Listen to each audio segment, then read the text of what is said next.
সবসময় তো আমরা মুরগির মাংস দিয়ে আলু দিয়ে রান্না করে খেয়ে থাকি, কিন্তু কখনো কি তোমরা ছড়া দিয়ে মুরগির মাংস দিয়ে রান্না করে খেয়েছো? আজকে তোমাদেরকে খুব মজাদার একটা রেসিপি দেখাচ্ছি।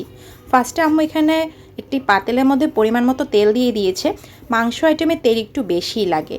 তারপর এখানে আম্মু প্রায় 5 থেকে 6টা পেঁয়াজকে ভালো মতো কুচি করে দিয়ে দিয়েছে। এগুলো একটু নরম হওয়া পর্যন্ত ওয়েট করতে হবে।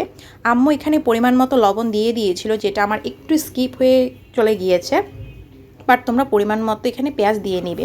তো যখন দেখবে যেটা একদম ভাজতে ভাজতে একটু ব্রাউন কালার হয়ে গিয়েছে, তখন এখানে আমরা বাকি যে মশলাগুলো থাকে সবগুলো এখানে দিয়ে দিব। প্রথমে আম্মু এখানে দিয়ে দিচ্ছে রসুন বাটা, আর মুরগির মাংসতে কিন্তু একটু রসুনের পরিমাণ বেশিই দিতে হয়। তারপরে আবার এখানে দিয়ে দিচ্ছে আম্মু পরিমাণ মতো আদা বাটা, মানে তোমরা যতটুকু মাংস নিয়েছো সেই হিসেবে কিন্তু সকল মশলাগুলো এখানে দিয়ে দেবে। পর আম্মু এটাকে আবার কিছুক্ষণ একটু ভালো করে মশলাটা ভেজে নিচ্ছে। পরে এখানে আমি যে গরম মশলাগুলো থাকে, এলাচি, দারচিনি, তেজপাতা দিয়ে দিয়েছি। তারপর এখানে দিয়ে দিয়েছে আম্মু 1 চামচের মতো হলুদ গুঁড়ো আর আধা চামচের মতো মরিচ গুঁড়ো।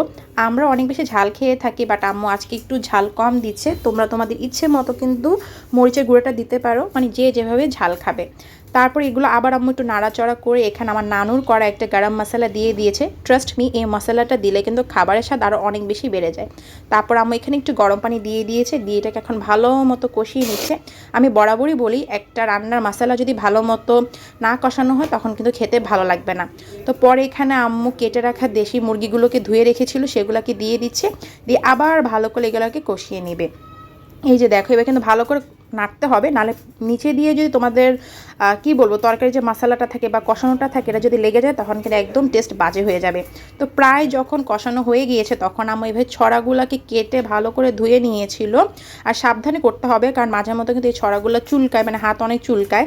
তো পরে এটা দিয়ে আবার অনেকক্ষণ কষিয়ে নিয়েছে। ভালো করে কষানোর পরে ঝোল হিসেবে যতটুকু দরকার সেটা হলো গিয়ে আম্মু এখানে গরম পানি হিসেবে দিয়ে দিয়েছে। তো এই তো দেখো, তো ফাইনালি আমাদের তরকারিটা হয়ে গিয়েছে। ট্রাস্ট মি, গরম গরম ভাতের সাথে অথবা রুটির সাথে কিন্তু খেতে এই তরকারিটা অনেক বেশি মজা লাগে।